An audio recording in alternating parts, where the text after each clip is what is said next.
बहुत समय पहले की बात है। कर्नाटक के एक छोटे से गांव में एक लड़का रहता था जिसका नाम था राजू। राजू का परिवार एक साधारण किसान परिवार था।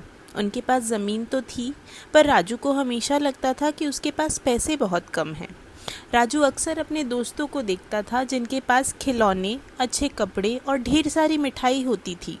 तो उसे लगता था, काश मेरे पास भी इतना पैसा होता तो मैं भी सब कुछ खरीद लेता। एक दिन गांव में एक बुजुर्ग साधु आया। उसके चेहरे में चमक थी और आंखों में शांति थी। उसके पास बच्चे आके खेलने लगे। तब साधु ने सब बच्चों से पूछा, तुम्हें दौलत चाहिए, असली अमीरी वाली दौलत?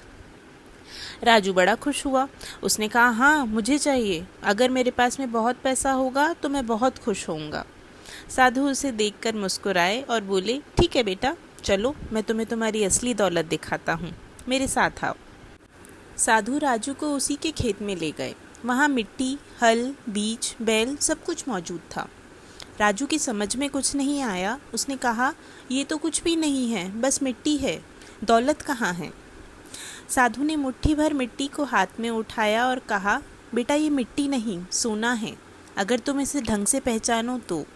अगर तुम मेहनत करोगे, इसमें बीज डालोगे, पानी दोगे, देखभाल करोगे, तो ये खेत तुम्हें अनाज देगा और वही अनाज तुम्हारी असली दौलत बनेगा। राजू को पहली बार उसकी बात थोड़ी थोड़ी समझ में आई। उसने ज़मीन की कीमत को समझा। वो अगले दिन से पिताजी के साथ सुबह उठकर जल्दी जल्दी खेत जाने लगा।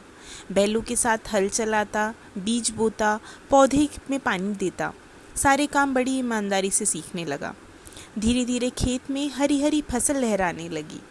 फिर फसल कटी और अनाज घर में आया। माँ ने स्वादिष्ट खाना बनाया, घर में मिठाइयाँ बनी। पूरा परिवार बेहद खुश हुआ। राजू को समझ में आया कि असली दौलत पैसा नहीं, मेहनत से कमाया हुआ अन्न, परिवार का सुख और ईमानदारी होती है।